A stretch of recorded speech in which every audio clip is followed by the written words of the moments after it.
Sud Radio, Osez entreprendre, Thomas Binet. Et c'est l'heure de vos rendez-vous économiques du dimanche en compagnie de Thomas Binet comme d'habitude. Bonjour mon cher Thomas. Bonjour Maxime. Au programme d'Osez entreprendre ce matin. Peut-on encore rendre la culture accessible à l'heure des écrans, du streaming, des algorithmes? Cultura, c'est la saga de la semaine, une enseigne française qui a choisi de transformer ses magasins en lieu de vie. On parlera aussi d'un sujet devenu central, la liberté financière, avec Alice Labouze, entrepreneuse, investisseuse et jurée de Qui veut être mon associé. Elle vient de sortir un ouvrage, on va en parler dans un instant. Pourquoi apprendre à investir est-il devenu presque indispensable aujourd'hui? Et puis, une menace silencieuse que beaucoup d'entreprises sous-estiment encore, la naïveté économique. Avec Mayline Camus, notre consultante en intelligence économique, on verra pourquoi certaines entreprises donnent parfois elles-mêmes les informations qui les fragiliseront demain. Ecoréseau Business, le magazine de référence pour entreprendre, présente Sud Radio, Osez entreprendre, la saga des entreprises. Thomas, aujourd'hui vous allez nous parler d'une enseigne française qui a réussi un pari, il faut le dire, assez audacieux, rendre la culture accessible, vivante, presque fun et sympathique. Elle s'appelle cette enseigne Cultura. Ça commence comment ? Eh bien Maxime, ça commence en 1998 avec un premier magasin en Charente-Maritime. L'idée est simple mais forte, rassembler au même endroit livres, musique, loisirs créatifs, jeux et surtout créer un lieu où la culture se vit, pas seulement où elle s'achète. Très vite, l'enseigne grandit, passe un cap en développant son réseau national dès 2002, puis le digital en 2005. Cultura sent déjà que la culture doit être partout, en magasin comme en ligne. Justement, on sent qu'il y a une véritable philosophie derrière la marque. Oui, Cultura ne se voit pas comme un simple distributeur. Sa mission, c'est de faire vivre et aimer la culture. Et ça change tout. On n'est pas dans une culture élitiste, mais dans une culture du plaisir. Ateliers créatifs, rencontres, événements. L'idée, c'est de donner envie à chacun de pratiquer, d'apprendre, de découvrir. Et aujourd'hui, est-ce que ça pèse vraiment dans le paysage ? Oui, plus de 110 magasins, des millions de clients et surtout une vraie capacité à évoluer. Là où le numérique a bousculé le secteur, Cultura a ajouté des expériences, cours, contenus, produits créatifs et ils ne vendent plus seulement de la culture, ils la font vivre. Et leur actualité au moment où on se parle ?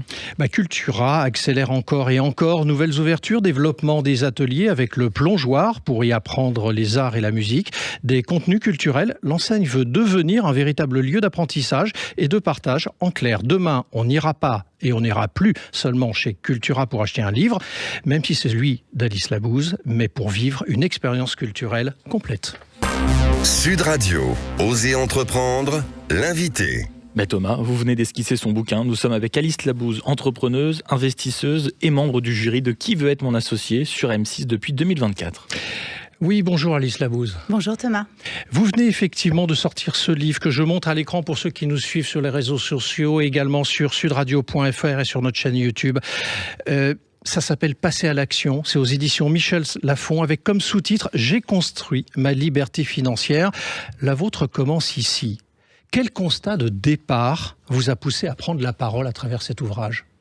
Alors, il y en a plusieurs. D'abord, en fait, dans toute ma vie d'entrepreneuse, plein de fois, je me suis dit, franchement, vu tout ce qui m'arrive, un jour, il faudrait que j'écrive un livre. Donc déjà, l'envie d'écrire un livre, ça faisait très longtemps que je l'avais. Et puis, en réalité, j'ai eu une longue expérience entrepreneuriale, on va dire. J'avais créé une société de gestion, on en parlera peut-être.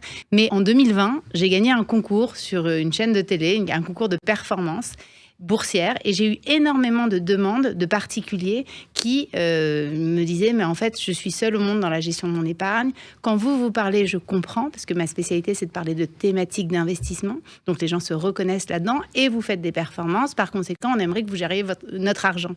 Et c'est surtout que j'ai compris en fait la solitude des gens et le manque en fait de clés qui sont pas si compliquées que ça, parce qu'en réalité les gens sont tous des homo economicus, c'est-à-dire tous des êtres au milieu, oui on dit homo economicus. C'est vraiment, ils sont tous acteurs de l'économie et intégrés dans l'économie. Mais pour ça, il faut qu'ils comprennent quelques clés. Et nous, les professionnels, on a tendance à avoir un champ lexical très compliqué pour montrer qu'on est des grands sachants et pour créer un côté un peu hermétique entre les gens et nous. Donc moi, j'essaye au contraire de travailler la démocratisation et en réalité, je fais ça depuis plus de 20 ans. Alors le ton est donné dès l'avant-propos, je vous ai lu et j'ai retenu certains passages et je vais me proposer de les rappeler. Je vous cite, Alice, « Je n'ai jamais aimé subir ce que je ne comprenais pas, je voulais l'apprendre, ce que je comprenais, je voulais le décider ». Vous êtes ce qu'on appelait dans le temps d'avant une femme de tête ? Je crois. En tout cas, sais pas vivre autrement qu'en essayant de comprendre en fait le monde qui m'entoure. Pour moi, en fait, l'absence de connaissance est une vraie plaie, quoi. Je veux dire, c'est invivable pour moi. La connaissance, c'est la base du libre arbitre, c'est-à-dire c'est comme ça en fait qu'on peut choisir qui on devient et quelle personne on est entouré, enfin dans la société. Et donc la connaissance, c'est pour moi la base, évidemment, de toute progression. Physique, mentale, sociale. Alors dans votre livre, vous racontez une partie de votre vie, de votre enfance. Vous écrivez que votre grand-mère, aujourd'hui âgée de 98 ans, qui a eu son bac à 16 ans, parlait couramment plusieurs langues et qui continue aujourd'hui à lire entre 8 à 10 heures par jour, ainsi que votre mère, pianiste au talent rare, n'ont pas pu aller au bout de ce qu'elles auraient pu faire, peut-être donc de leurs rêves également. C'est cela aussi qui a marqué votre détermination avec une enfance heureuse mais complexe aussi ? C'est certain. C'est vrai que d'avoir vu des femmes autour de moi aussi brillantes, probablement plus brillantes que moi en réalité, finalement s'arrêter dans la course en fait à l'ambition, à l'audace, pour des raisons sociales, d'organisation de la société, peut-être aussi par ne pas se permettre en fait s'autoriser de rêver fort, grand et pour aller haut. Vous voyez, et ça je l'ai vraiment vécu autour de moi. Et dans le même temps, vous êtes d'un milieu qui est tourné vers l'entrepreneuriat à travers vos parents. C'est ça qui vous a décidé aussi de devenir à votre tour entrepreneuse par l'observation de ce que vos parents avaient engagé ? D'abord, j'ai jamais connu l'ambiance du salariat. C'est-à-dire, je ne sais pas j'ai jamais su ce que c'était un salarié. Moi, mes parents avaient d'abord leur entreprise à deux, juste tous les deux, et puis après ils se sont séparés. Séparés et chacun. Accident de la vie, oui. Voilà, accident de la vie, et chacun a eu sa petite société mono-personnelle. Donc moi, j'ai vu ma maman, je vivais avec ma maman, travailler du matin au soir, la nuit quand il y avait des rushs. Enfin, la notion de salariat a jamais été intégrée chez moi. Donc je pense que évidemment, ça m'a forgée. Alors, vous insistez dans ce livre sur la régularité plutôt que sur le coût gagnant au niveau de l'investissement. Pour quelles raisons ? De manière générale, de toute façon, dans la vie, je crois que rien n'est un sprint. Tout est un marathon. Et en matière d'investissement, c'est exactement la même chose. Donc, durer sans endurer. Très belle formule, bravo. C'est exactement ça. Durer sans endurer. En tout cas, avoir conscience que le temps joue en notre faveur, en particulier en matière d'investissement. Et donc, c'est pour ça que la notion de temps long devrait presque être apprise à l'école, tellement c'est fondamental en fait. Alors évidemment, avec tous les réseaux sociaux, les crypto-monnaies, on entend énormément de choses. Oui, j'ai fait 1000% en 4 jours, ok, génial. Mais en fait, la réalité de l'investissement, c'est pas ça. Il faut accepter le temps, il faut accepter de traverser les cycles pour prendre de la performance dans la durée.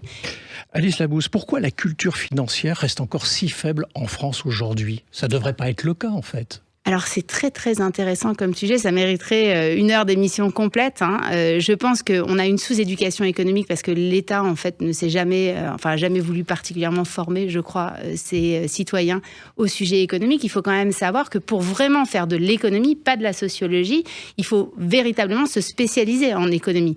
Alors que le tronc commun devrait intégrer, évidemment, des notions très fortes d'économie, toujours dans l'optique que les gens puissent être acteurs de la vie économique. Et donc ça, c'est le premier point. Le deuxième point, j'intervenais régulièrement, je crois que c'était hier ou avant-hier, pour ne pas dire de bêtises, justement face à des candidats à la présidentielle. Et je devais donner une idée, justement, de grands changements. Moi, je proposais un pacte entre l'épargne des Français et le financement des entreprises en région. Parce que je crois qu'en fait, on peut utiliser une partie de cette épargne, mais pas du tout sur la base, évidemment, de la punition, mais sur la base de l'adhésion.